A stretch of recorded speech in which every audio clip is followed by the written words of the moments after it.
This spring, America will finally have someone to look up to.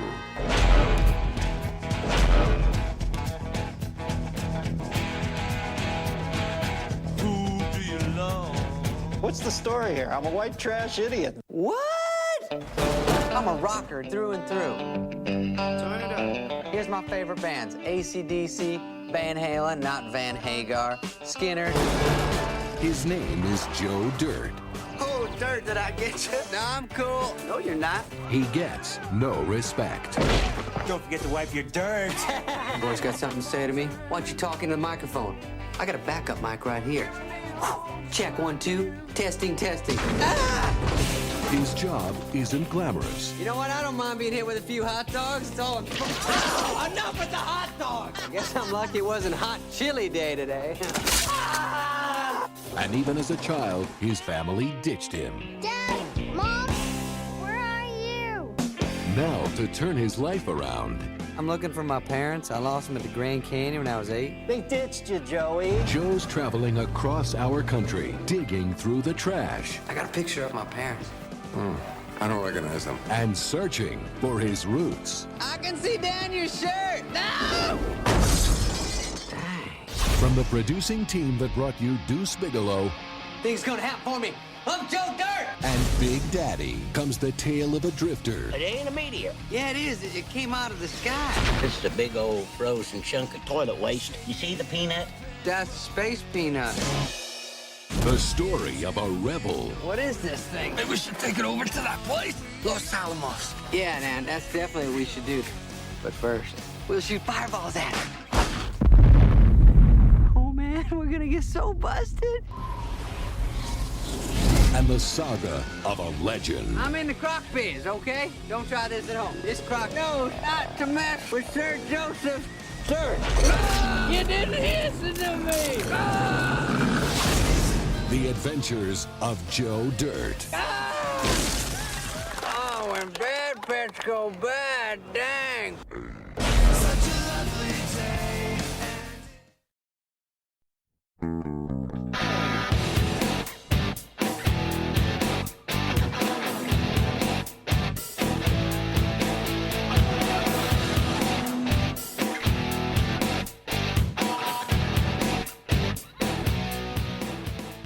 Welcome to They Call This a Movie, testing the strength of friendships, one terrible movie at a time. Subscribe to the podcast on iTunes and other podcast services by searching They Call This a Movie, and find us on Twitter and Instagram at TicTamPod. That's TCTAM Pod. Welcome back to They Call This a Movie. This is Anthony Delvecchio. With me, as always, is Dan Aquino and Mark Myers. Say hello, gentlemen. Hey, friends. Hello, guys. How you doing? Oh, Great. It's Yeah, good. Has it been? It's been a good week. You guys doing well? Mm-hmm. Yeah. Okay. How's fantasy baseball going? We doing good? Wow. This is This is painful. This is hurting me so much. I'm like literally, like, I'm having existential crisis on my end right now. Dan's having a rough go of this. I wasn't prepared for this.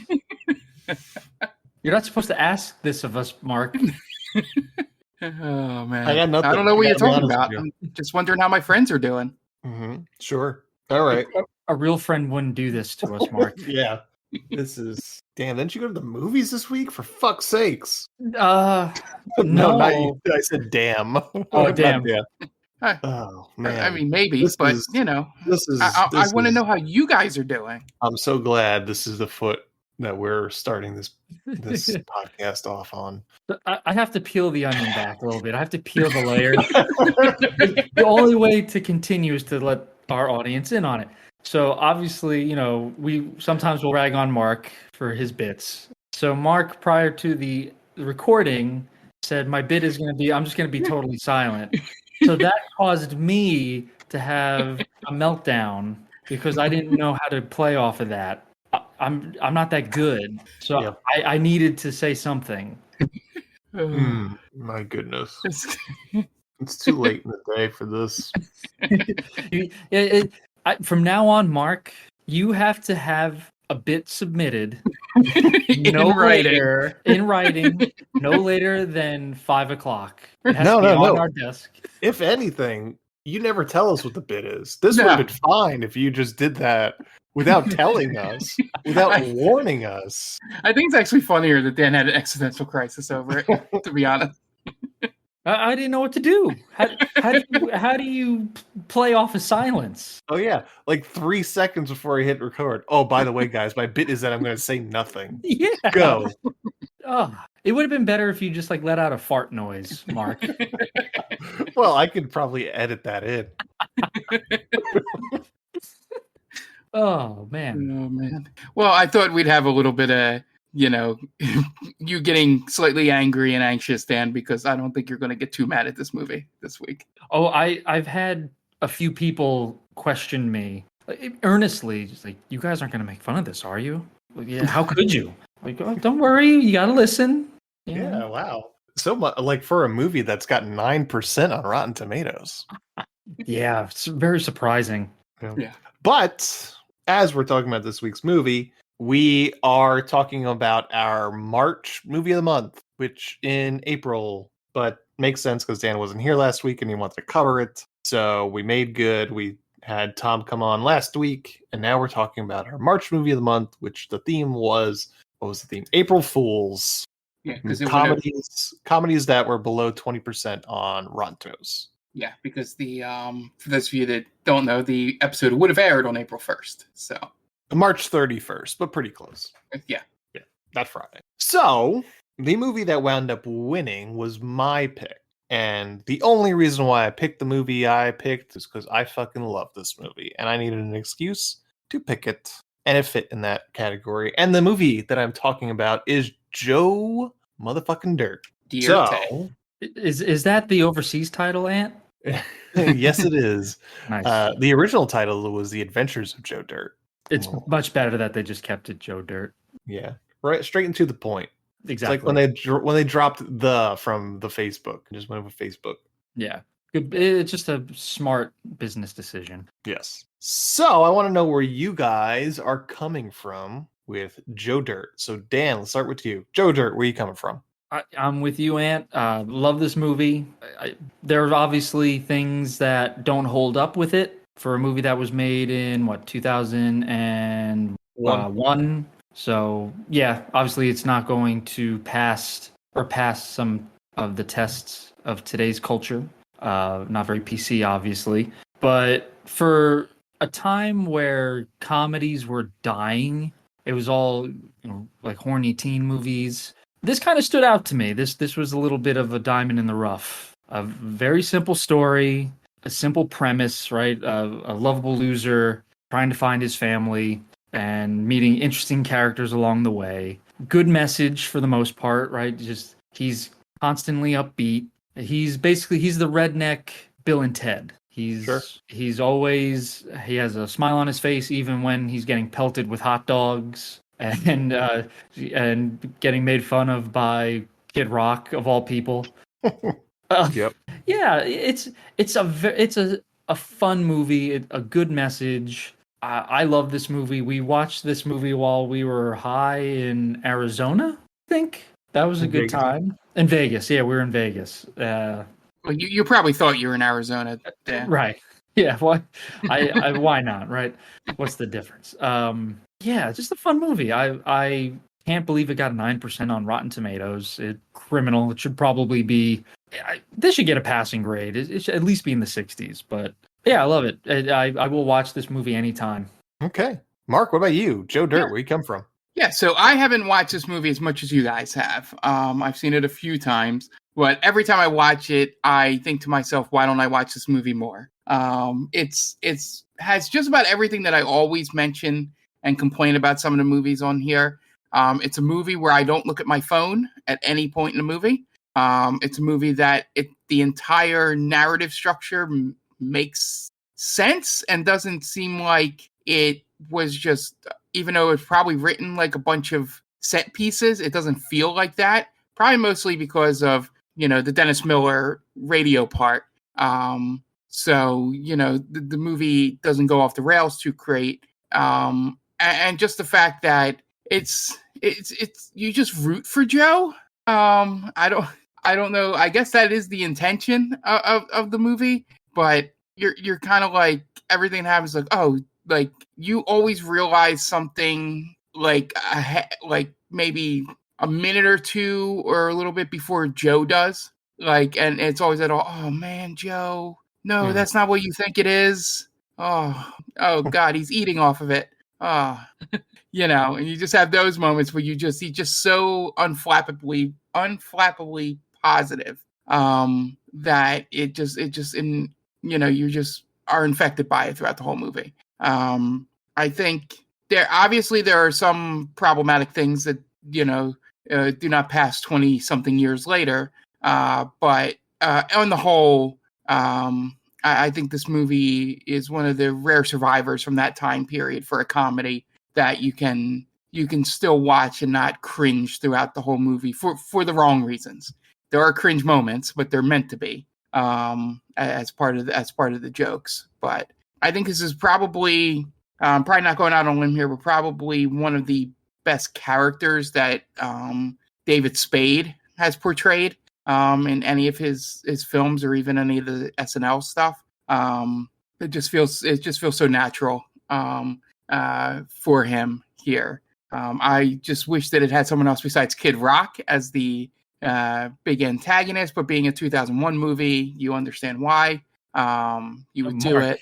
Mark, Yeah. it's the perfect role for him. They needed someone who has trouble reading, and they like, who can't read and is incredibly tacky. That's a good way to put it. I didn't think of it that way, Dan. Yeah, he was in character. He didn't have to study. Yeah, and then our favorite Suicide Squad member, Adam Beach. Right, that's his name. Slipknot. Yeah. Yeah. About that. That's a deep cut. Movie.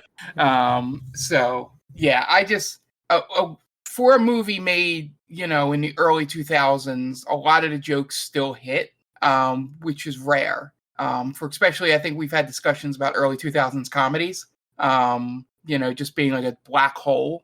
I think this is one of the shining examples. Despite the 9%, I wouldn't go as high as Dan and say that it should get a passing grade. But it should definitely. There were movies that I was looking at for my poll, and I think even Night at the Roxbury was higher, and I don't think that holds up as well as Joe Dirt.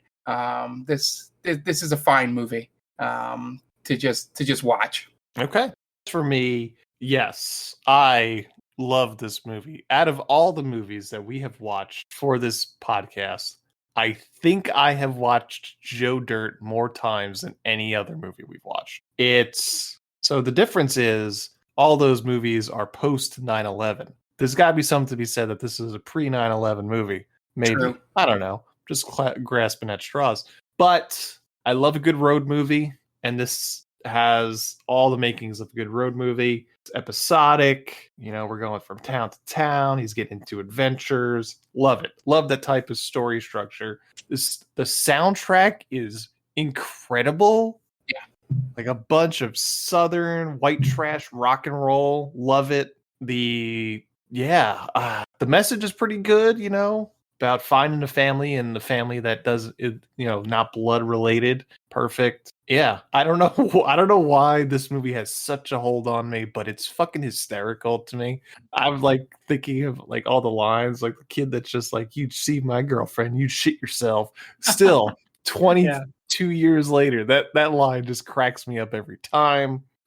Great cast, like even people, like everybody's like in for like one scene. It's great. Rosanna Arquette pops up out of nowhere. Who else? The Adam Beach we already mentioned. Fred Ward. Yeah. I think Jamie Lee Curtis and Walken are probably the MVPs of this movie for me. Jamie Lee Curtis. Jamie Lee Presley. I'm sorry. Jamie Presley. Yeah, Jamie Presley.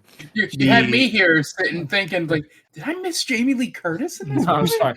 Jamie Presley. She's awesome. Beta test Margot Robbie. Well, yes. Right. She's the original, right? The OG Margot Robbie. Yeah, she's the original of the four faces of Margot Robbie. Yeah. Her line, what for some reason, the way she says that's Big 10-4. Oh, it's so good. To the wall. Hey, ball, you got a hammy. Balls to the wall. It's so good. Everyone in this movie, it's like perfect. Mm-hmm. perfect casting on all levels. Richard Reel as the car dealership. Like, I heard the Buffalo Bob put a road flare up your bunghole. What? Yeah. Who we? And I mean, we're not even talking about the MVP, as you mentioned, Christopher Walken. Yeah.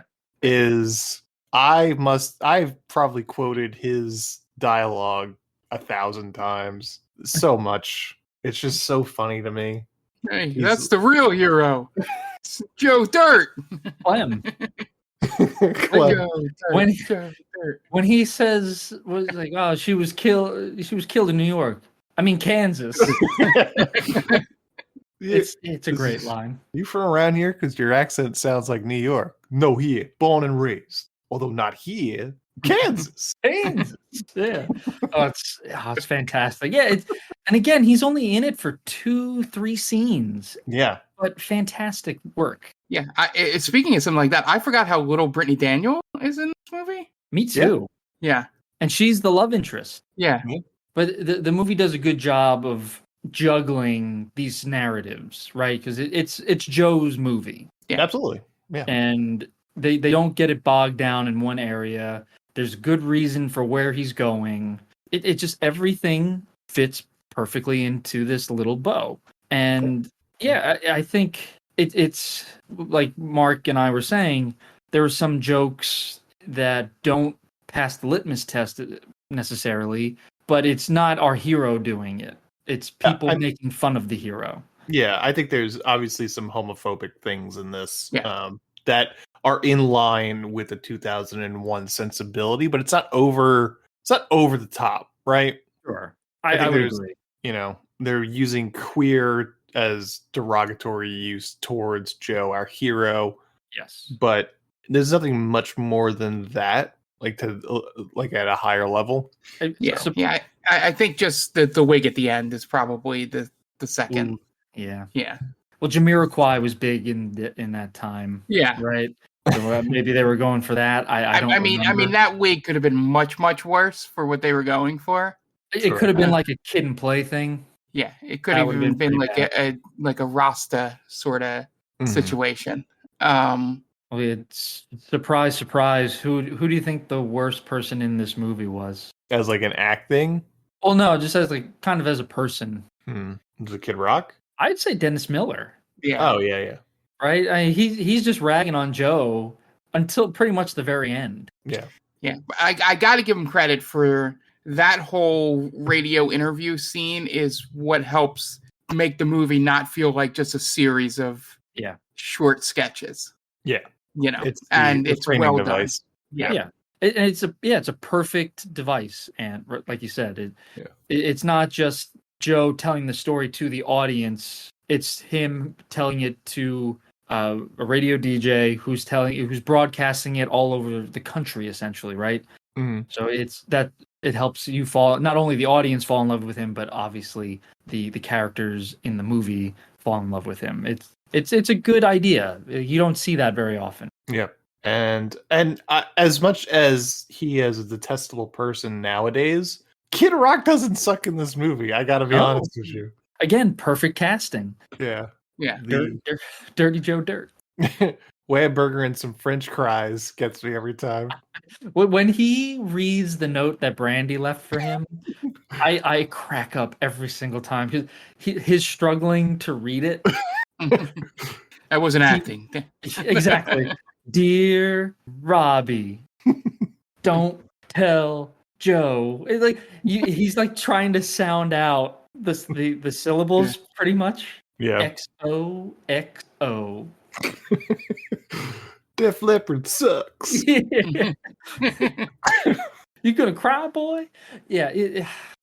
It's obviously we look back on it now, and a couple of these people are they've outed themselves as terrible folks. Mm-hmm. But in this movie, listen, you kind of have to admit they did what they were supposed to do.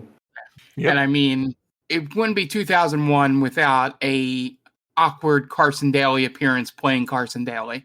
Oh yeah, an all-star cafe in the background. Yeah. Oh wow, I missed that. I didn't see that. Well, that was Total Request Live, right? Total Yeah. Request Live was Yeah. so for the kids out there, Total Request Live or TRL was basically that was like the hottest show for like a decade, maybe close to a decade. I think it stayed on the air for a decade. I think it was like maybe like 4-5 years. Maybe it was at its height. It And I felt think- like it was longer. Yeah. I And remember. I would say was like 97 to 01, 02 was the height. Oh, maybe, yeah.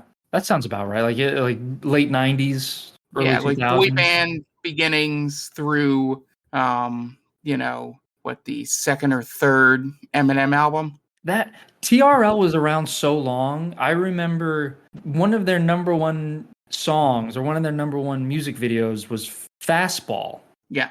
Do you remember Fastball? The way was The Way. 97. Yeah. So that's when like rock music kind of existed still. Yeah, it was the end of that stuff in like 97, early 98 into bubblegum pop, boy bands. Yeah. Britney, Christina, all that stuff, and then through to the reemergence of rap in the early 2000s. Yeah, a lot of hip hop, R&B, rap. Yeah. So that Joe Dirt is like a nice little time capsule for that time period, right? Yeah, it pretty much has everything. I think it summed up the Carson Daly not being able to act like Carson Daly when he has to announce the poll and he can't even like hit the joke, the punchline of the 4%. Mm-hmm. Like, 61% says Brandy and 4% is the dog. Just kidding, Joe. Yeah, I'm like, you gotta let it sit, Carson. Yeah, he wasn't. He's not an actor. Obviously, he's a talking head at that point. But it's an interesting movie for sure. You have the original Sabretooth from X-Men. Tyler Mane is in it. The guy who played Shao Kahn in Mortal Kombat Annihilation is in it. I had to double check that was him. Yeah, and I think I feel like he's been in a movie we covered. Yeah, he was in Rage and Honor. Right. Yes, the Cynthia Rothrock movie, right? Yep. Yeah. He was the bad guy. Yeah. So just I had a bunch of people I was saying before who were like, oh yeah, how could you make fun of this movie? Like, one person said they considered this the original Anchorman because it's so quotable. I never thought of it that way. It's a pretty quotable movie. Yeah. I mean, like I said, I love this movie. I don't feel like I've met a whole lot of people that actually like this movie. So it's funny to me that you came across people that were, would you say, upset that we were covering it? I would say concerned. Concerned? Yeah, because obviously we will, we dig into movies. And there are some movies, I guess, now and then where I've had a couple people say like, oh, really? You didn't like that? Yeah, most of the time. But this, you guys don't have to worry. I love this movie. Again, it's a crime that it's at 9%. Yeah. I mean, I remember almost having a divorce because we covered 10 Things I Hate About You. Oh, that's right. Yeah. And again, no one had anything bad to say about that movie. We had guests on. They loved it. Every now and then, listen, we're fair on They Called This a Movie. We give movies their flowers when they deserve it. Absolutely. I mean, guys, we covered RoboCop. Audience. Yeah. Still the greatest movie we've ever covered. Easily. This is probably number 2. It's right up there. Yeah. RoboCop and Joe Dirt. Joe Dirt. Yeah, and that's how you would draw it up, right? In the pantheon of great movies. RoboCop, Joe Dirt. Although I will say I took umbrage with one part of this movie. I didn't notice it until now. At one point in the movie, when Joe meets Clem and he goes to clean up the big pile of puke in the lunchroom, someone says, oh, the janitor's gonna eat the puke, and he says, oh no, I'm a vegetarian and I see some meat in there. Earlier in the movie, he's eating a hamburger off of the piece of poop that fell from the sky. So I don't know what happened there, but it's a big mess up, and now I hate this movie. I don't think he's actually a vegetarian, Dan. Is he just saying that to be funny? Yeah, he's coming up with a joke. So for the kids. The teens don't make fun of him. Gotcha. Teens are tough, man. They sure are. Yeah. As portrayed in this movie. They are. Everybody hates him. Yeah. Go ahead. I'm sorry. I was gonna say there is one thing that I noticed for the first time watching this is that there's that shot of Silvertown from up on the hill, Mm-hmm. and it's supposed to be in Idaho, and there is a palm tree right in the middle of the shot. Yeah. There's only so much you could do, I guess. And I didn't notice it until this viewing. I was like, It's like Halloween. It's supposed to be. It's Right. supposed to take place in Illinois. Yet you could see all the palm trees in the back. Exactly. Yeah. I think my favorite line from this movie, and I forgot how funny this was. I let out a pretty big laugh when Joe brings what he thinks is the meteorite. He's walking with the meteorite, and he's talking to it. It's like, oh, this is what we call a town. It's where people hate you. Town is a place where everybody hates you. Yeah, so good, and the delivery is so earnest. Like he's gone nowhere where someone likes him. Everywhere he goes, he's just hated. So it's just like it's a fact of life. That's just what a town is to him. Yeah, it's funny to try and track how old he's supposed to be in each scene. Yes, because it's probably a decade or so, right? That he's doing this. Because he's 8 years old when he's left at the Grand Canyon. Yeah, I think he mentions that. And at the end, when he finally meets his parents, he says he doesn't want to see them for another 25 years. Yeah. So if we're saying that, he's got to be at least 33, 34. And so he's 32, 33. Yeah, let's say he's 33. Yeah, because he's like you said, he's 8 when he gets left behind. So yeah. Right.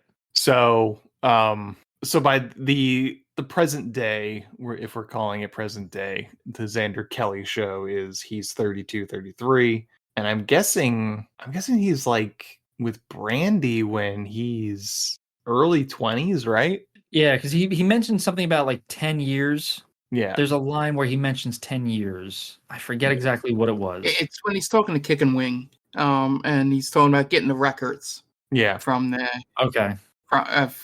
From everybody that rented a car or something. Yeah. Or not the car, the video footage from wherever they were. Right, because they're looking for the records of everyone that was at Grand Canyon that day.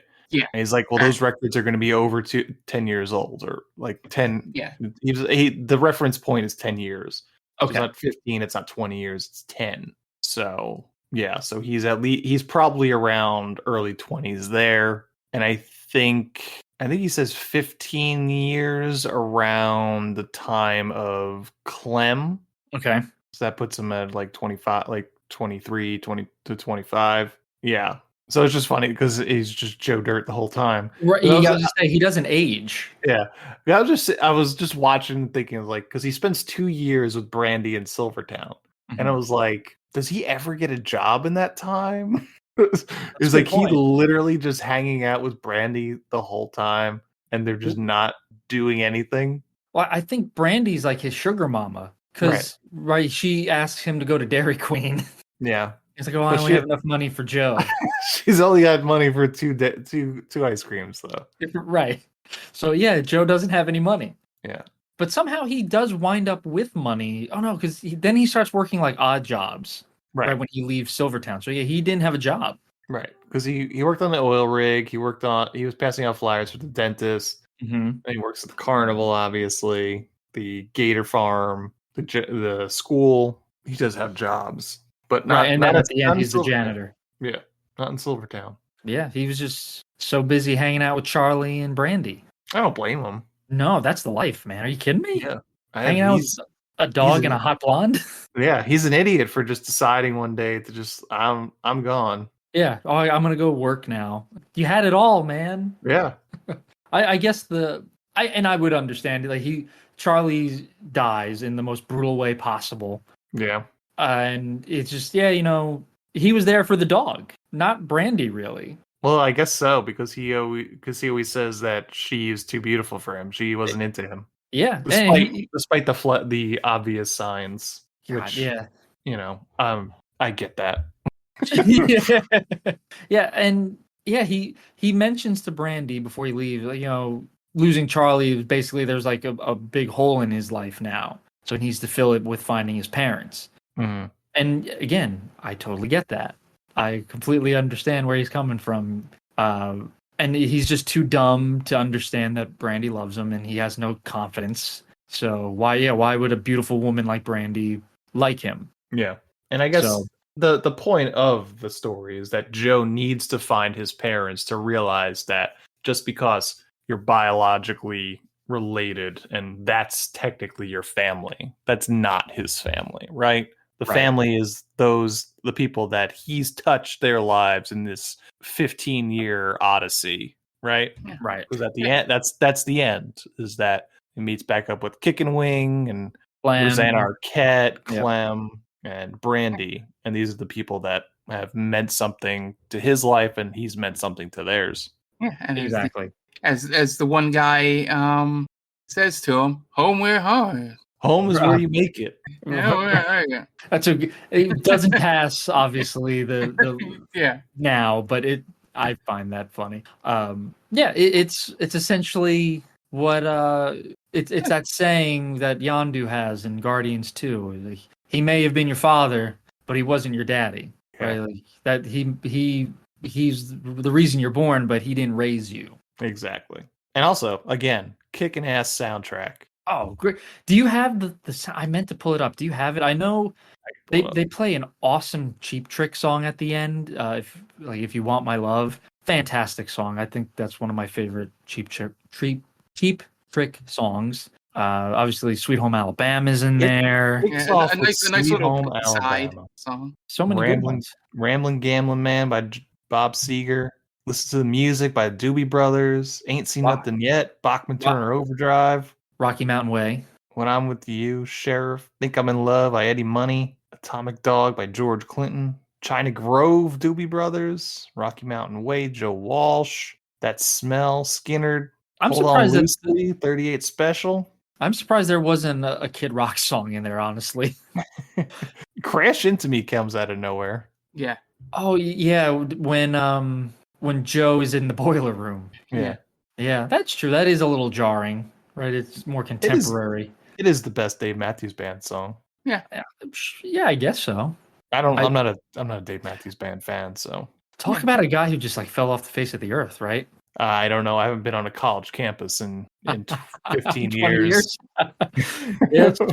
Is he still? Are his posters still adorning dorm room walls? Yeah. People asking how many times they've seen Dave live. Yeah, and that might just be a time and place. That might be a mid-2000s sort of thing. But who knows? Yeah. I have no idea. And he just bowed out gracefully. His time came and went. Yep. We're still going through Bad to the Bone. Who Do You Love? Who Do You George Love? Thorogood, Jailbreak. That's Burning a good for scene, You, too. BOC. Walk on Water, Eddie Money. Yeah. Great soundtrack. When he Who Do You Love is playing while he's at the carnival. Yeah. And he's striking all the poses in front of Jaime Pressley. Damn. Yeah. It's perfect. Perfect soundtrack. I would love to see the outtakes of that. How many different poses they made him shoot. Oh, I just remembered. I didn't realize it until this viewing. The scene where Joe has sex with Jaime Presley's character, Mm-hmm. and then he thinks it's his sister. Right. Like he thinks that she's his sister first, then has sex with her. Yes. And admits to her that I think you're my sister. Yes. So he does that in the total wrong way. The wrong order. It probably happened, but doesn't he sort of admit that, he was just messing with them for laughs? The second time. Yeah. Right. When he goes back for round 2 and he can't do it. Like, would it help you if you thought I was your sister again? And he does it again. Like, oh, I was just kidding. That's for laughs. Yeah. I'm your sister. I'm your sister. That's another good line. Yeah, they maximize Jaime Presley's presence here. Yeah, it's a shame that she doesn't show up at the end, but it makes sense, right? Because he slept with her. So why would you have her be there when I wonder, does he tell Brandy about that? Although he's a free man, so yeah, it's been so many years, right?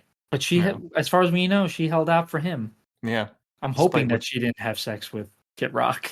Yeah, I don't think so. Despite what Yeah. Robbie thinks, I feel like they're not a thing. Probably not, right? Because she doesn't even give him the time of day usually. Yeah.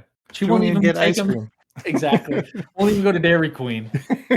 So, Joe Dirt from 2001 is directed by Denny Gordon, female director, and she's also directed What a Girl Wants and New York Minute. Stars David Spade, Brittany Daniel, Dennis Miller, Adam Beach, Christopher Walken, Jaime Pressley, Kid Rock, Eric Purse Sullivan, Megan Taylor Henry, Caroline Aaron, Fred Ward, and John Farley.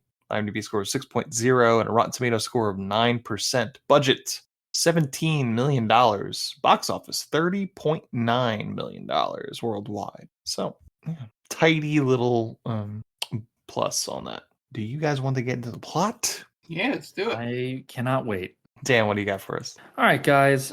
2 shout outs. One for our good friends, Game Vault Podcast, and their stream. Game Vault Podcast is a bi-weekly podcast, airs every other Monday, where our good friends Tom, Mark, and Jen go over gaming news. They talk about games that they've been playing recently, and they dive into their retro roulette game of the week, usually older games, but it could be from anything from Nintendo to PlayStation 1 to...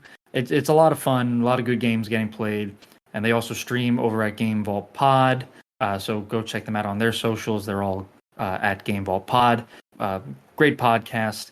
And also our friends Tia and Brittany and their podcast, The Top 10 with Tia. You go over to geekvibesnation.com, search Top 10 with Tia, it'll pop right up. Okay, great. And we are going to take a quick break, and you guys are going to listen to some messages from friends of the podcast. So we will be right back.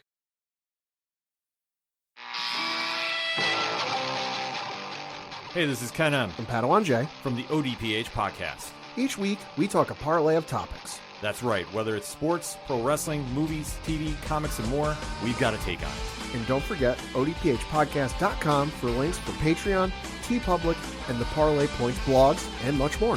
Thanks for listening to the ODPH podcast. Now back to your regularly scheduled show. You know I don't know I was so damn hard to say. Welcome, travelers. Seems like you're looking for a story. Well, I got one for you. Involves adventure, friendship, and all sorts of... Earl, why don't you tell him about that time I stole that big-ass melon? Yeah, I was going for more... Or you could tell him about the time I kicked her ass, Earl. I wouldn't ever tell him. Do I need to get my ref gear on? Okay, everyone, shut up. Now come with me as I tell you a story from afar. Hey everybody, my name's David. I'm the DM for From Afar Podcast. A From Afar Podcast is all about 4 friends separated by distance, but brought together by adventure. Hope you all stop by and give us a listen. Thanks.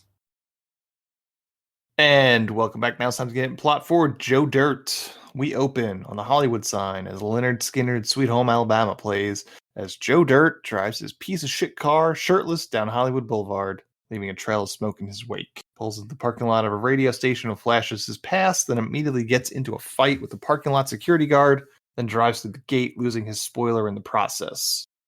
Which is like, also, it's weird because the guy treats him like he's never seen him before. Yeah, he works there. Yeah.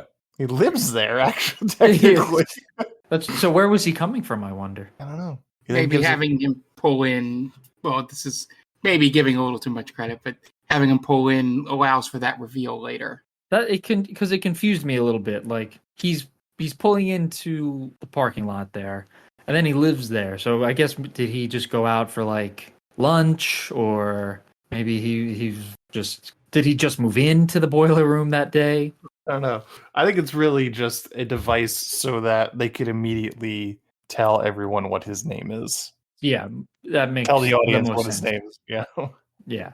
Hey, he does the whole Joe Dirt. Yeah. Which, that's a lot more effort than most of the movies we watch. Because half the time I'm like, I don't know what this character's name is through 80% of this movie. What movie did we cover recently that they didn't tell us who anyone was for about half of the movie? I can't remember exactly, but we covered a movie recently. We're like, I don't know who any of these people are yet. And we're almost done with the movie. It's a cyborg? Yes. Yeah. Yes. The Jean-Claude Van Damme movie. Yeah. Yeah. Like, I didn't know who anyone was. We knew who the bad guy was in that. Yeah. Fender. Yep. He then gives himself a pep talk in the bathroom and then starts his day of working as a janitor at that radio station. Then a couple of guys start making fun of him in the hallway about his name, so he tries to start a fight with them. One of them immediately pushes him into the janitorial cart, and then they walk away. Radio producer comes out and tells him to knock off the noise because they're currently on the air, and the producer takes one look at Joe and decides that the radio host needs to meet Joe immediately. So he brings him in to meet Xander Kelly, played by Dennis Miller. And I Xander completely forgotten it was Dennis Miller, by the way. When they walked in, I was like, oh, okay. It's very 2001 casting there. Yeah, at least he didn't go off on a rant. Yeah. And Xander's intrigued just by Joe's hair. They sit down. Joe and Xander calls for Joe to get an all-access pass and starts asking Joe about his hair. And Joe tells him that it's a wig because he was born without the top part of his skull, and the wig kind of fused with his skull as he grew. I don't like that explanation. I get it's silly. Yeah. But it doesn't really add anything. No. Right? It could have just been people had mullets. It's not that crazy. Yeah. People still have mullets. Yeah. More people have mullets now. Right. Yeah, sorry. No, go ahead.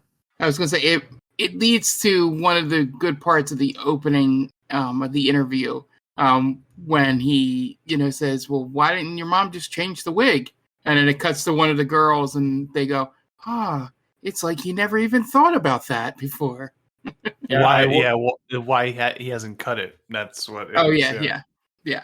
I think it was basically set up for the joke at the very end. Oh, yeah.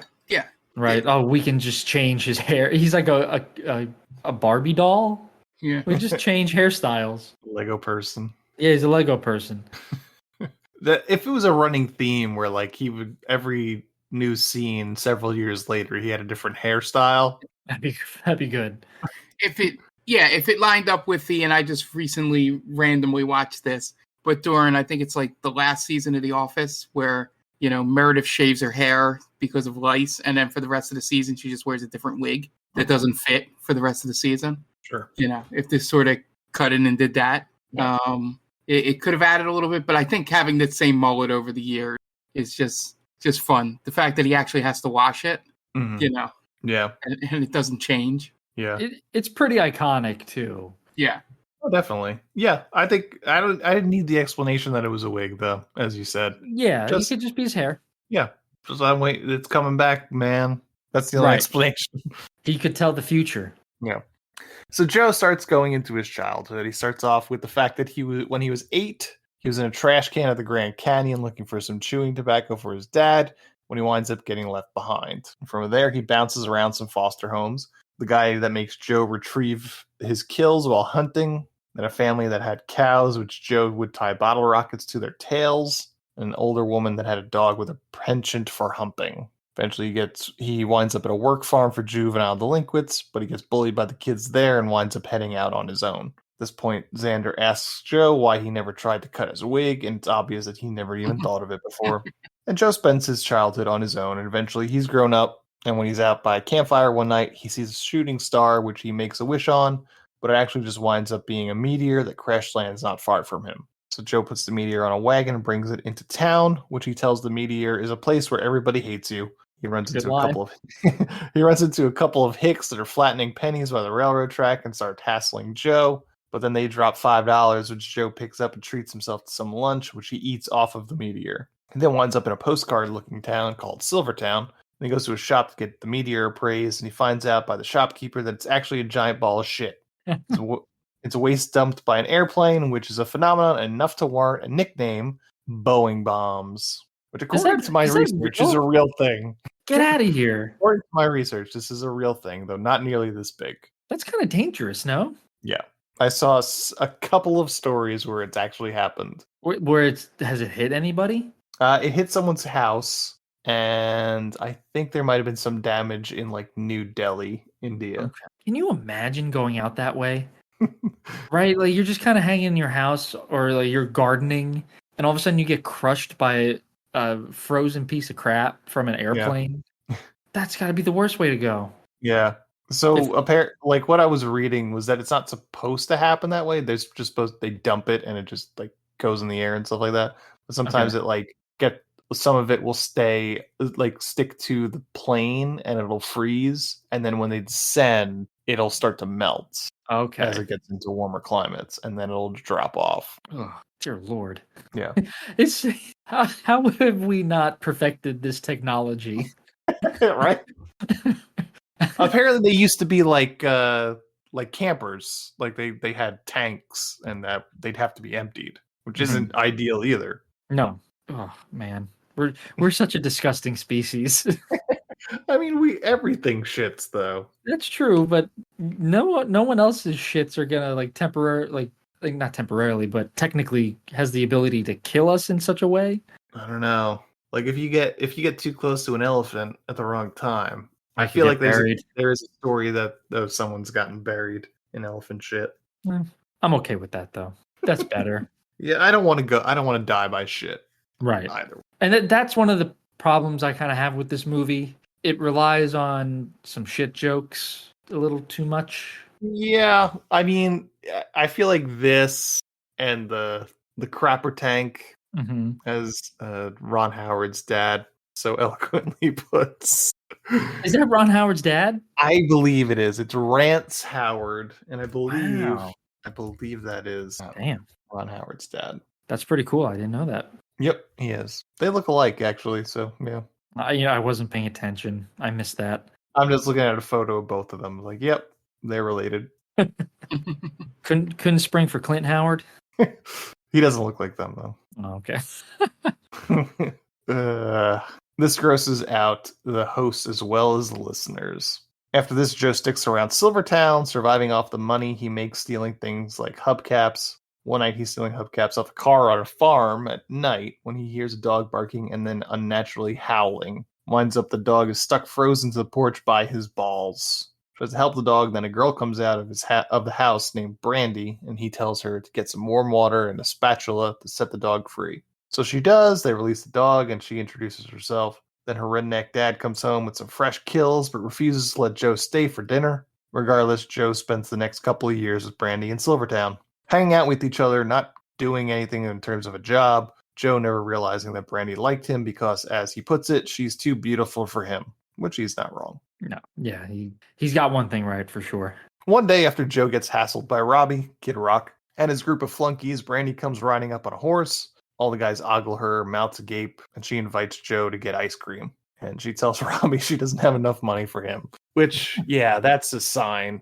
Yeah. Robbie, right? Right. I can't imagine Dairy Queen being too expensive. Yeah.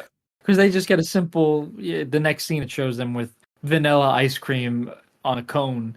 Yeah. It was probably $3 at most. The one thing in the scene I never noticed, but I was aware of it this time, and maybe it's because my wife rides horses, is she gets off the horse and then just leaves it there. I didn't notice that. Yeah, she rides up, jumps off, and then just walks away. Figure it out, horse. You know where to go. They bring Charlie the dog along, but on the way, Brandy's dad drives up and drunkenly orders Charlie in the car to go hunting. Joe and Brandy try and convince him not to go, but he's ornery and drunk, and he does what he wants to do. It shows. I'm sorry, but it shows how much I care for these characters when Brandy's dad drunkenly takes Charlie, and like I kind of know what's going to happen. Mm-hmm. But he grabs him by the collar and he like lets out a little whimper. My wife and I both let out "Oh, don't do that." We know it's fake, but still, don't do that. Right. Yep. Out hunting, the dad winds up getting his foot stuck in a railroad track at the switch as a train is coming. So he sends Charlie to go get help. Charlie runs off and winds up finding a girl dog, and then they fuck. I forgot about that part. Yep. I forgot they actually show it. Later, Charlie shows up back at the house without the dad, and then the dad gets brought home by the sheriff, and he's now missing a leg, and he has a shotgun in his hand. And the old drunk blames the dog and winds up putting Charlie down right there on the front porch. It's pretty brutal. It's brutal. With a shotgun. Yeah. It just blows Charlie away. I'd be traumatized. Yeah. Right? Like I would never want to go back to Silvertown after that. That's why Joe goes away. Yeah, I'm done, man. This place sucks. Yeah. People blowing away dogs on their porches. Charlie gets cremated, and Brandy and Joe decide that they're going to spread his ashes in the river, but at the last second, Joe decides he can't do it. Instead, he decides that he's going to take Charlie with him as he leaves, set out, and find his parents. I love the fact that he feels like he needed to duct tape it shut. Yeah. For some reason. Yeah. As a person with two parents who've been cremated, those things are on pretty tight. I've tried to open them, and it's not easy. Yeah, maybe he just knows the adventure that he's going to get himself into. I think he loses him at one point. I think it's probably in the car. Oh, in the Hemi? In the Hemi. And he gets it back at the end. Yeah. So, but he does lose him for quite a bit of time. Yeah, it's probably a decade. Someone who it's in the impound with Charlie's ashes. Yeah, Charlie's ashes are extra too. That's right. Oh, that would have been hilarious if Kevin Nealon said that. Like, oh, it's $3,000. We added an extra $1,000 because of the ashes in the car. Brandy tries to convince him to stay, but Joe doesn't catch any of the hints, and he's off. Back at the studio, Joe mentions the part of the trouble with finding his parents is that he can't remember their last name because his dad gave him the name Dirt. It wasn't a family name. And Joe says that he hitched a train east and wound up in a town passing out flyers for a local dentist. Comes across an older woman that is selling a Hemi that they get to talking. He mentions he's trying to find his parents, and she mentions that the husband she murdered used to be a police sketch artist, and that might be a way for Joe to help track down his parents. He has a pretty good line in that too, where she says that, oh, my ex-husband was a police sketch artist before he died. Like, oh, I'm so sorry. Don't be. He was a piece of shit, basically. I pushed him into a wood chipper and said that he fell, and Joe kind of like thinks about it for a second, like, good for you. Oh yeah, good for her. Like, he beat her in the story, so yeah, I don't mind that. No, not at all. Joe has the right reaction. Yep. She then sells him the car for what he has in his pockets because it belonged to her abusive ex-husband. As Joe starts admiring his car, a storm comes in, and his boss tells him to go put bricks in a hot air balloon on the roof to weigh it down. But as he does, the supports break and the hot air balloon starts to drift away with Joe inside it. So he goes sailing across the country. He winds up landing in an oil field where he gets a job that just so happens to have a week's pay equal to what he needs for a police sketch artist. I think he's in North Dakota at this point. Yeah. But Probably in no time, done without the hot air balloon scene as well. Yeah, probably. He's got the Hemi. Just let him drive the Hemi. Yeah, I guess he needs to get that back at the end, right? Yeah. You could have him get pulled over or something like that, and he loses the car. Right. You can never have it too easy for Joe Dirt. Right.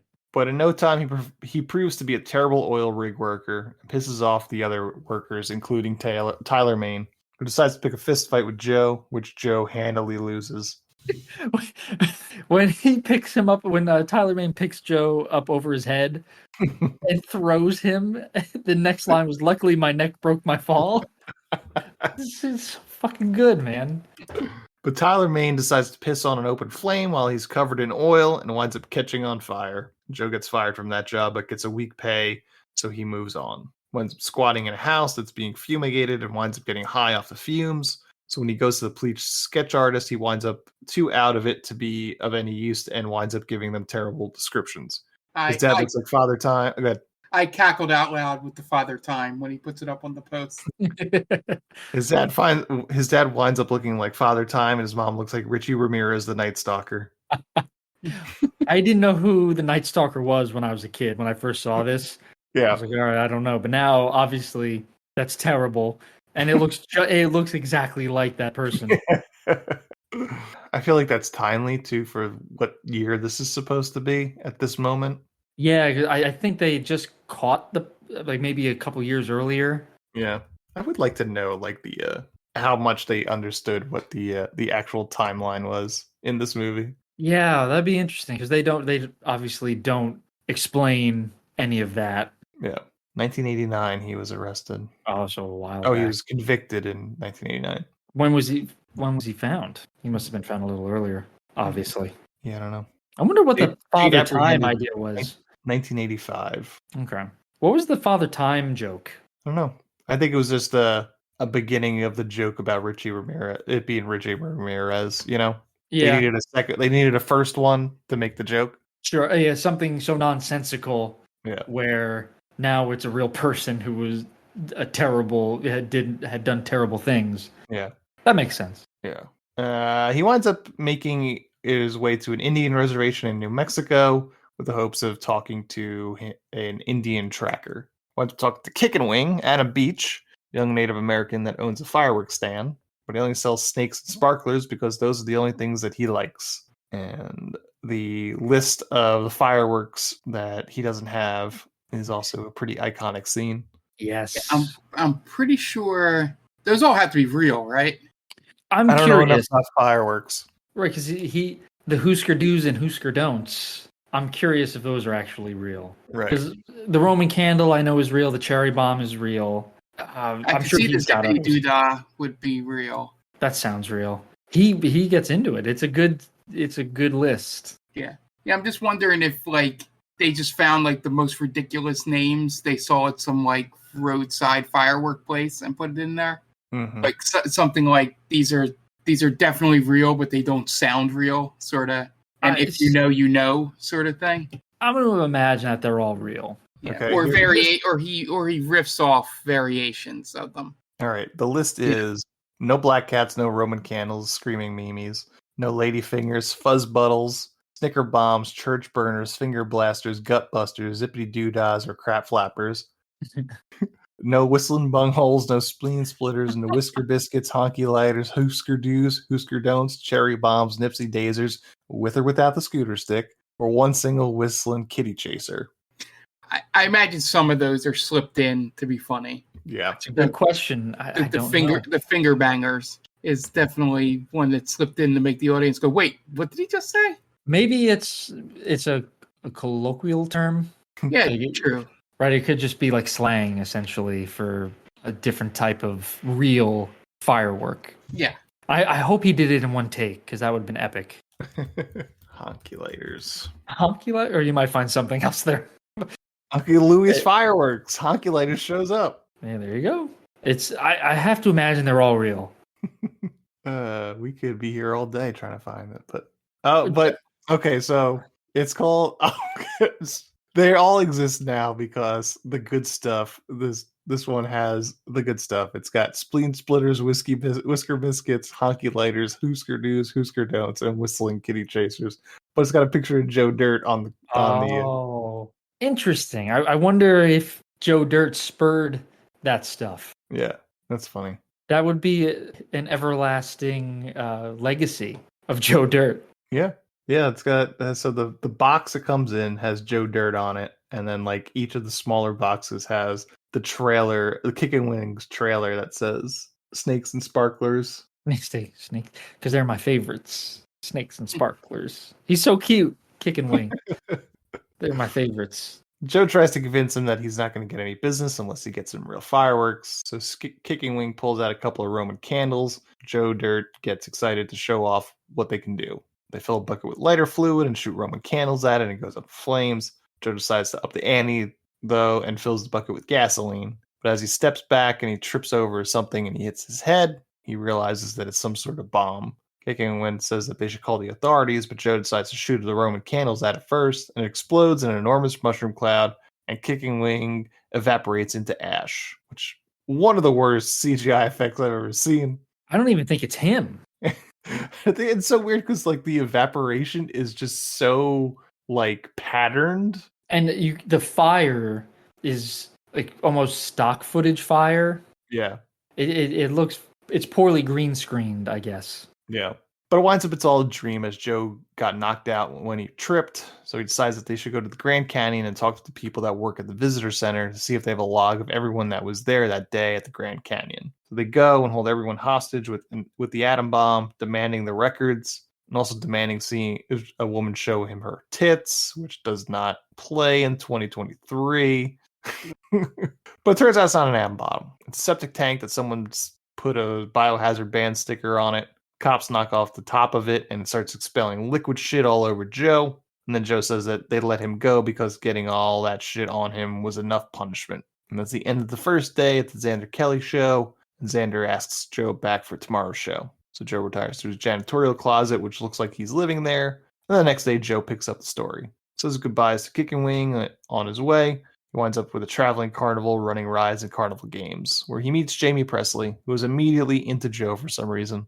And Joe mentions he's picking up his Hemi, is looking for someone to sit in the front seat. So Joe and Jaime Pressley plan to go out on a date. Joe goes to pick up his car at the impound lot, but Kevin Nealon tells him that it's going to cost him about $3,000 to get it out of impound. So instead, he sells him a piece of shit car and he goes to pick up Jaime Pressley and takes her to the same carnival she was already at for that date. I love the moment when he picks her up and she goes, "I thought it was a Hemi." "Oh no, that's still working. So I stole this one." Yeah. My outlaw.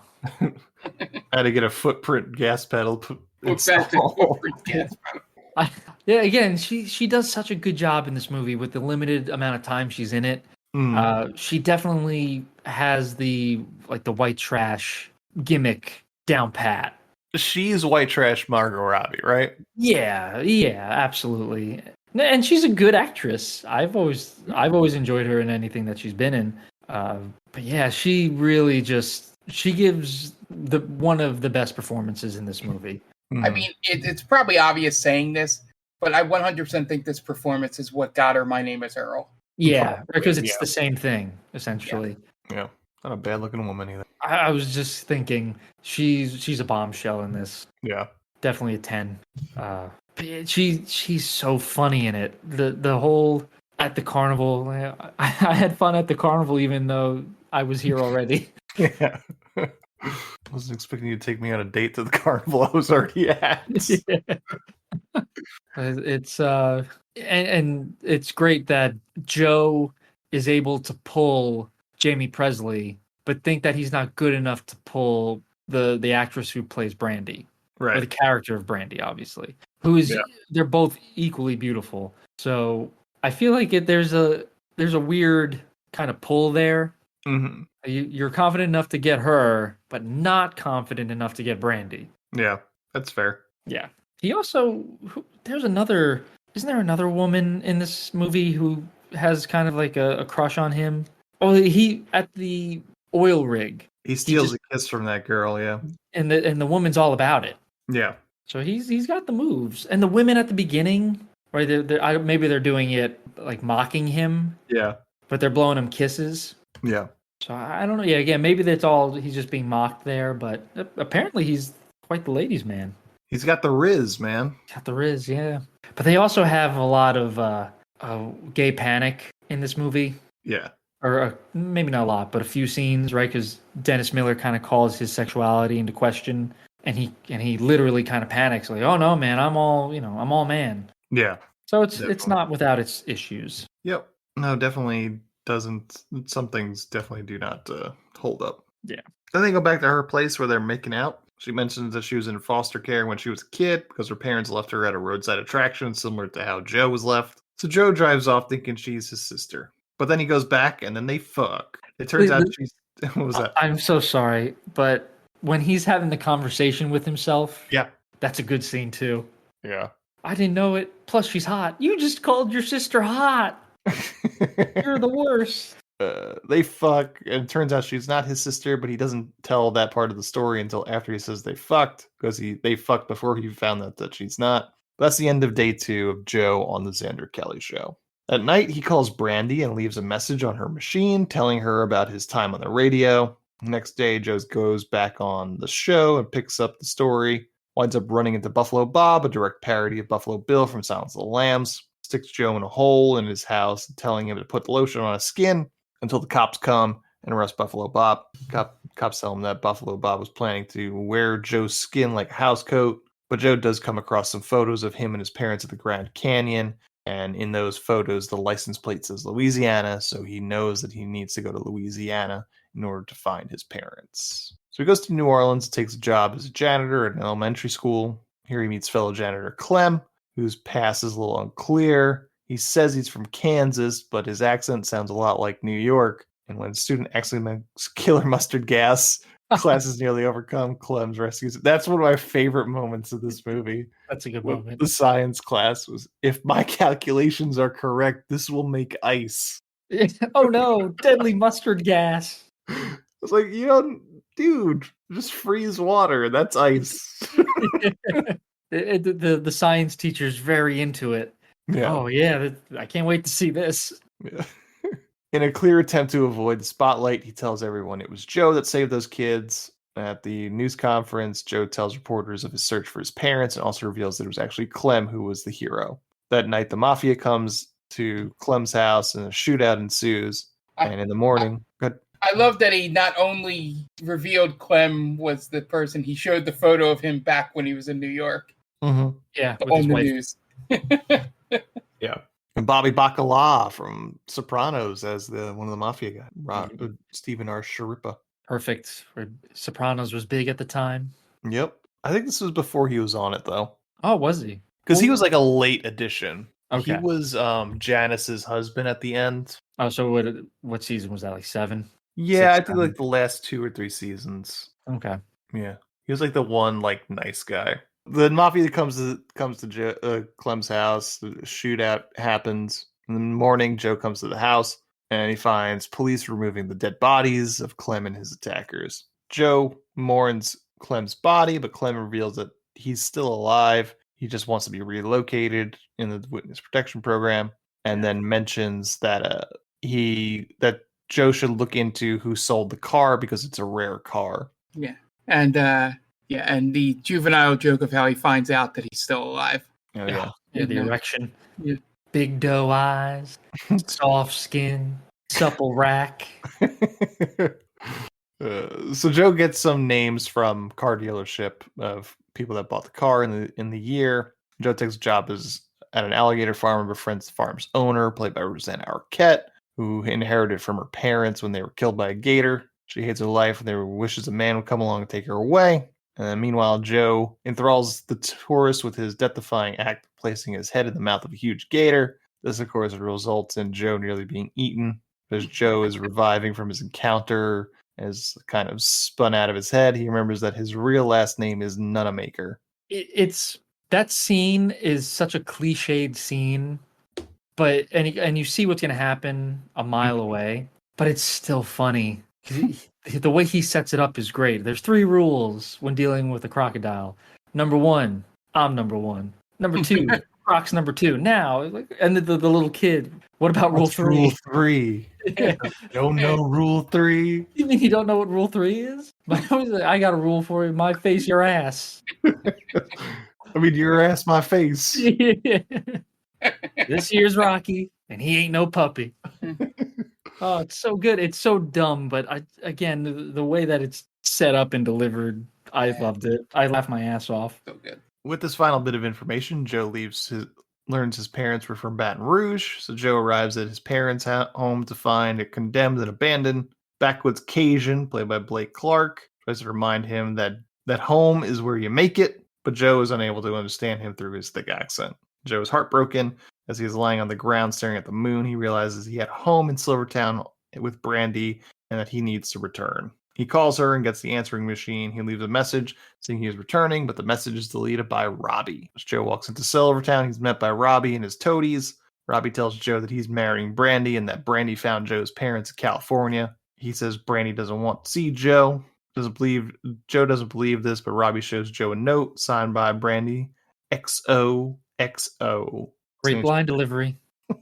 Saying she found Joe's parents, but Robbie shouldn't tell Joe if he calls. Joe runs away, pretending not to be crying, while Robbie continues to insult him, telling him to get him a Weineken, a Whamburger with some French fries. Def Leppard sucks. You sissy boy. Def Leppard sucks. You crying? Scene returns to Xander Kelly's studio. Xander is incensed that Brandy would treat Joe that way, insists on getting Brandy on the phone. Brandy is put on the air, and Xander confronts her about her note to Robbie. Brandy admits she wrote it, but only because she wanted to tell Joe in person, and months went by, and Joe never came home. Brandy then tells Joe that his parents were killed the day they were at the Grand Canyon. She says Joe should come up to Silvertown and let her take care of him. Joe is next shown as having become a media sensation before returning to Silvertown. He makes an appearance on the television show TRL with Carson Daly. While Joe is on TRL, a woman calls and claims to be his mother. Joe believes the call is legitimate, and he goes to a trailer in Simi Valley, California, to meet his parents. Joe discovers that his mother and father, Caroline Aaron and Fred Ward, are alive, but then they left him on purpose and have only contacted him to get publicity for their online business. And Joe storms out of his parents' trailer. Joe then goes to jump off a bridge in Los Angeles. Crowd and police implore him to reconsider and come down from the bridge railing. Joe says that he has no one and that everyone lies to him. Brandy arrives and Joe confronts her about lying to him about his parents' death. Brandy admits the lie, but explains that after she met his parents and discovered what horrible people they were, she wanted to protect Joe from them. Brandy expresses her love for Joe and desire to marry him and start a family. At that moment, Joe is roped by a policeman with a bungee cord. This causes Joe to fall off the bridge. The bungee cord breaks his fall, but as he rebounds, he hits his head on the bridge and is knocked unconscious. I love in this scene where all the cops are all like, "Oh, you're the Brandy? Yeah, right. Why didn't you say something?" It's a different color. A Brandy happens to just walk by this potential suicide scenario. Joe awakens in Silvertown to find Kicking Wing, Clem, and the alligator farm owner all standing by his bed with Brandy. Kicking Wing has become a successful fireworks entrepreneur based on Joe's advice. Clem has taken a new name and been relocated to Silvertown. He and the farm owner are planning to be married. Brandy has also given Joe a surprising new haircut and bought a dog named Charlie too. Joe now realizes he has a loving family and real friends. The film ends with all five racing off in Joe's convertible, leaving Robbie in a cloud of dust and gravel. And that is it. I love the line Christopher Walken says to Kid Rock. And he goes, "What are you, his dad? Well, what if I am? What if we're his family?" Family. Talking my boy all wrong. It's the wrong tone. It's the wrong tone. That's a good scene too when he's talking to the fire. The extinguisher, yeah. The extinguisher. Your mother sew? Bam! Get her to sew that. Yeah, again. Everyone does a phenomenal job in this movie, I think. From the main characters to the background characters, just awesome. Awesome might be overdoing it, but it's such a perfectly self-contained movie. Yeah. And I wish they never had done a sequel to it. Yeah. I think I watched the sequel for about 5 minutes and then shut it off. I'm like, nope, I don't need this in my life. I watched most of it, and again, and going back to one of my friends who mentioned that it's the original Anchorman, just a movie that doesn't need a sequel. It just ruins your original take on the first movie. Yeah. Could it be could this be considered a hot take that you could also put Ghostbusters in that category? For what, Ghostbusters 2? That didn't need a sequel? I think Ghostbusters 2 is too maligned. I think it's a lot better than people give it credit for.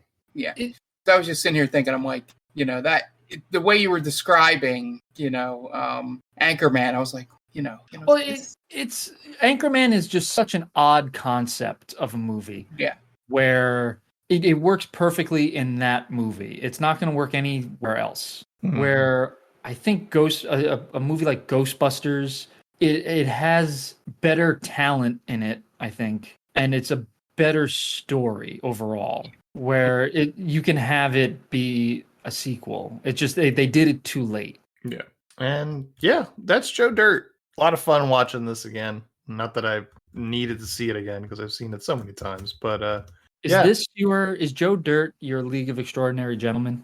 In the pantheon of the movies we've covered, absolutely. Unless you've seen a movie that we've covered more times than League of Extraordinary Gentlemen. I think Joe Dirt is probably up there. Yeah.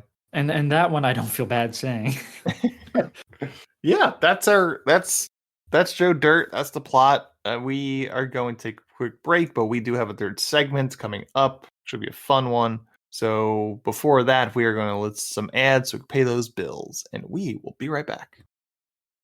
And welcome back. And now it's time to get into our last segment of the night, and we are calling this Happy Madison Fantasy Draft. So this week we're picking teams, I suppose, or looks like movie lineups based solely on Happy Madison produced films. So if you don't realize this, because I think people are going to think things like Billy Madison, Happy Gilmore, Wedding Singer, all those are not under the Happy Madison umbrella. So it's slim pickings to say the least when you take those movies out of it. But yeah, that's what we're gonna do. As we've done in the past, we've done a few other fantasy drafts. We'll do snake order and we'll spin to see who goes first and all that fun stuff. So, real quick, I wanted to just quickly mention something about Happy Madison, because when I was preparing for this draft, I didn't realize there is a lot of movies from the Happy Madison production company, and all of them, the majority of them, are awful. So I did just a quick adding of the Rotten Tomato scores and averaging it. What do you guys think the average tomato score of a Happy Madison movie is? I'm gonna say 28%. I was gonna say 21. 21. You guys are close. It's 25%. Hmm. There's 4 movies that are over 50% in the Happy Madison pantheon. 51st Dates. 51st Dates is one of them, I think. Reign Over Me? Reign Over Me is 2. What other one? Click? Not Click. Well, Hustle. Funny People. And Funny People, yep. Yep. Pretty crazy. I just had to check and see if Hustle was a Happy Madison. That movie's pretty good. Yeah, and not just one of those where Adam Sandler's just an actor, you know. Yeah. Because there's been some of them. Yeah. All right. So I've already, while you guys were talking, I have spun the wheel. And one clarification before we start: does television count? No, I said movies. Okay, no problem. That just eliminates one person I had in my back pocket. Again, these are movies, not characters. Oh, sorry. That's okay. Now I can change my. Oh, that's fine. Okay. So first up is me, actually. Oh. And second is Dan, and then third is Mark. So Yeah. I am You spun going a wheel. This isn't just punishment for the beginning of the podcast. I get it. No. But you could look at it like that too, because you deserve it. I'm going with tonight's movie, Joe Dirt. There's no better movie that Happy Madison has put together ever. So, dude, it's very easy. I think I said in the Twitter poll or the tweet that sent out, it was like, this is their masterpiece. It's a great movie. It's David Spade's best movie besides anything he did with Chris Farley, I suppose. Yeah. But yeah. So number one off the board, Joe Dirt. So Dan, you get second. Okay, yeah, I'm going with the movie we just mentioned, Hustle. A very grounded story. It's not a comedy. There are comedic elements, but it shows Sandler can actually act. It's a very, very touching story of a guy, who loves basketball, and he's helping a young kid find his way to the NBA. He's guiding him, and it's a growth story for both Sandler and the young guy playing basketball. It was one of my favorite movies of last year, so that's my number one. Great. Okay, Mark, you get 2 picks. Hey. So I'll take outside of the ones that have already been taken, because they would have been my 1 and 2 as well. Here, the next one on my list was I really like 51st Dates. I just love the concept of it, and I think Happy Madison's at its best when it's not, when the concept isn't like it doesn't become like, I know it's high concept what the idea of that movie is, but there's like another level that some Happy Madison get to in terms of high concept. Sure. And I think their movies are at their best when it's the normal like concept of that, and the idea of doing these 51st dates because of the memory thing, is really flows in that nice wheelhouse of the type of movies I like from Happy Madison. And then number 2, maybe a little bit of a hot take, but I'll take The House Bunny. That was gonna be my third pick. I love Emma Stone and Anna Faris. So that of what was on the list for me to take back to back here, The House Bunny is definitely one of my top 3 choices here. But as I just heard, it wouldn't have survived coming back to me. So I will take it now. Smart move. All right, Dan, what about you? Next one. All right, so my second pick is Grandma's Boy from 2006. Okay. I hated this movie the first time I saw it. I thought it was the dumbest piece of crap I'd ever seen. And then I remember I watched it one March because I used to work for sports, and we covered March Madness. And I'd worked, it was like a 12, 13-hour shift. I got back to the hotel, I turned the TV on, and Grandma's Boy was on, and I was too tired to change the channel. And maybe I was delirious, but all of a sudden, it was one of the funniest things I'd ever seen. And I remember it carrying me through the tournament. So you could say Grandma's Boy saved my life, maybe. I don't know, that maybe I'm being a little dramatic there. Sure. But yeah, it's got a pretty good cast as well, for like outside of like Sandler's buddies. Linda Cardellini is in it, Shirley Jones, Shirley Knight, Joel David Moore. He has one of my favorite characters from a Happy Madison movie where he plays JP and he's like a robot. Mm-hmm. Did you ever see that? No. So he has this line where basically he's in love with Linda Cardellini, and he tells her to sit on his face, but as a robot. Mm. And I love the line delivery so much. So that's why I like this movie, because this guy talks like a robot. Okay. All right. Grandma's Boy. Okay, I've never actually seen. I got 2 picks now. So I'm going, first of all, with a movie that I've seen a bunch of times, and I think it is an underrated Sandler film. Go with Mr. Deeds. Fuck. That was my replacement third. I think it's pretty funny. Winona Ryder's good in it. Winchester Tinfieldville, Iowa was her hometown, her fake hometown. Yeah, and John Turturro is great in it as the butler, very sneaky. And now we're into the dregs, guys. Absolutely. Yeah, this is tough. It goes downhill from here, but there's not many of these movies that can showcase an actual legend in terms of acting. So I'm going to pick one that can say that. Oh no. And I'm going to go with Anger Management. Fuck. We just keep taking dance choices. Apparently. It's got Jack Nicholson in it. Yeah. There's really no comparison otherwise. You guys are leaving me all the fucking Rob Schneider movies now. Is that the movie where that meme comes from of Jack Nicholson nodding? Yes. Yes. Okay. When you mentioned that Anger Management with Jack Nicholson, I was like, wait, then that's where that gif is from. Yeah.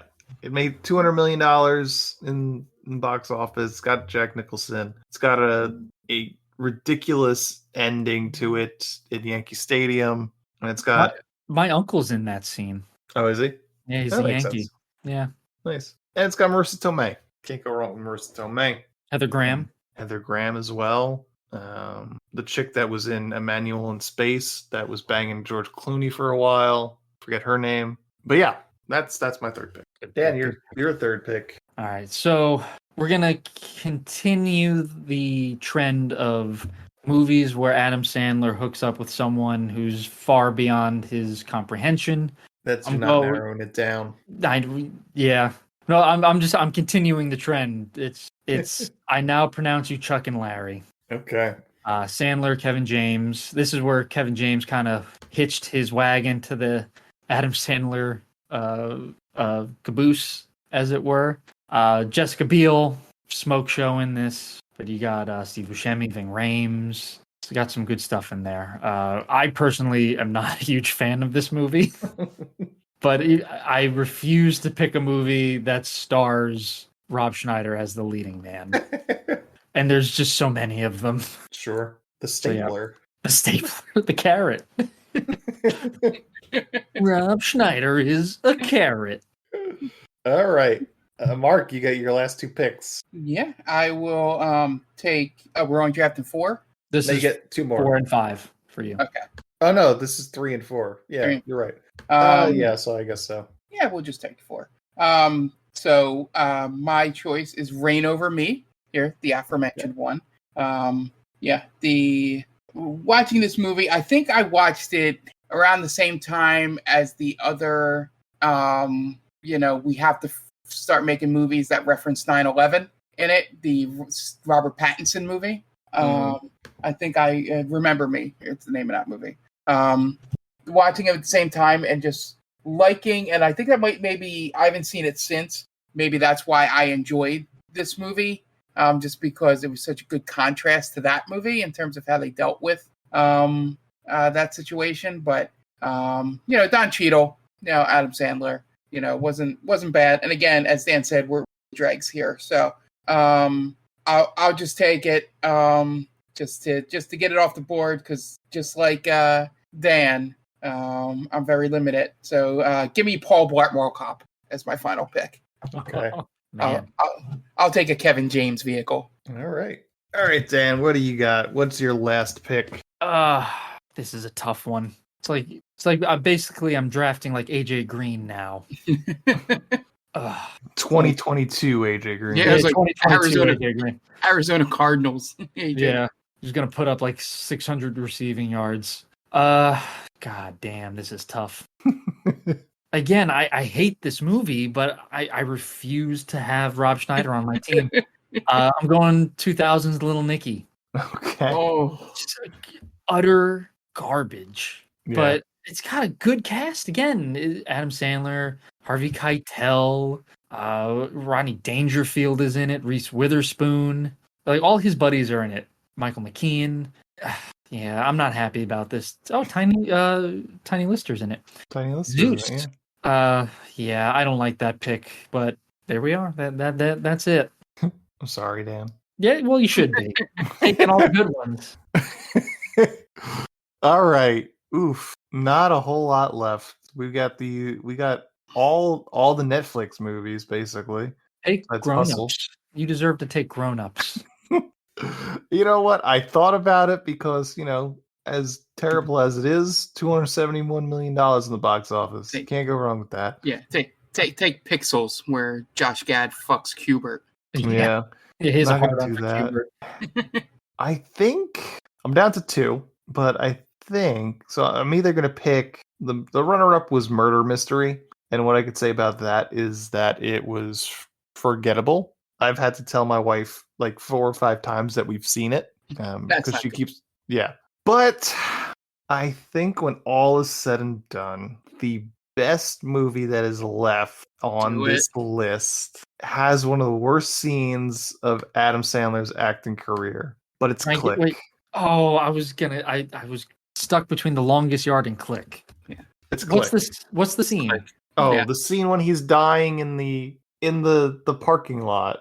I love you. I'm so sorry. So bad. Awful. But again, Awful. somehow he landed Kate Beckinsale. Yep. And he's just an enormous piece of shit too in that movie too. I remember that. Right, he like skips his whole life essentially. Yeah. And that's the man. lesson. Don't skip it. And it's got Christopher Walken in it again. And Henry Winkler. Henry Winkler, the Fonz. The Fonz. He's got the Hoff, the Fonz, Mhm. Samwise. Apparently that's Jonah right. Hill's in that movie. I don't remember that. Look at that. Jonah Hill coming across the aisle, shaking hands with anti-Semites. It's you love to see it. Yeah, he's a hero. I wish that story was just that, and not just the sheer fact of him watching a decades-old movie and then deciding not to be in 21 Jump Street. Yeah. So we gotta build a time machine and send Jonah Hill back to 1938 with a copy of 21 Jump Street. 21 Jump Street. Guys, before you go invading Poland, I want to show you something. Just watch this movie. This movie. Oh man, what could have been? But yeah, that's our lists. To recap, I have Joe Dirt, Mr. Deeds, Anger Management, and Click. Dan has Hustle, Grandma's Boy, Chuck and Larry, and Little Nicky. And Mark has 50 First Dates, The House Bunny, Reign Over Me, and Paul Blart Mall Cop. Who would have known The House Bunny would just have like 2 people tearing up their draft sheet? Yeah. I was like, oh, this is going to be the steal of the draft. I had that going number 2. Yep, that was my 2. Yeah, I had a feeling when I was like, this is This is one I want to take, but I'm not sure it'll make it through 4 more picks. Yeah. Sneaky. Considering the possible anti-Rob Schneider. If there's one person we do not stand on this podcast, it's Rob Schneider. I don't know about you guys, but yeah, keep Kanye away from the Rob Schneider movies. Right. I hate him again. I was right. Don't make him watch Deuce Bigelow. Right. It's just undoing all of Jonah Hill's hard work. Yeah, I think we should make a rule on this episode for this podcast. No Sword and Sandal movies, no Fast and Furious movies, and no Rob Schneider movies. There is a lot of good ones to cover too. Oh, like all of them. Yeah. Any of them would be on this podcast. Yeah. There's at least Benchwarmers too. That's another one. Benchwarmers, Norm of the North, The Hot Chick, The Animal. Oof. Both Deuce Bigelows. Yeah. All right. Well, that is our third segment. Thanks, guys, for playing. And that's gonna wrap us up this week. Check us out on our socials, Instagram and Twitter at TickTamPod, TikTok at They Call This a Movie. You want to hit us up and send us an email? You want to suggest a movie to us? How about you hit us up on ticktampod@gmail.com. That's where you get a hold of us. And yeah, that's about it. If you want to give us a 5-star review on your podcatcher of choice, it helps out a great deal. But we are gonna get out of here. So the director of Joe Dirt is Denny Gordon. So for Dan Aquino and Mark Myers, this is Anthony Vecchio telling Denny Gordon, well, you certainly made a movie, didn't you? Thanks for listening to They Call This a Movie. Subscribe to us wherever you get your podcasts, and be sure to check us out on Twitter and Instagram at TickTamPod. That's TCTAM Pod. You can also check us out on TikTok at They Call This a Movie.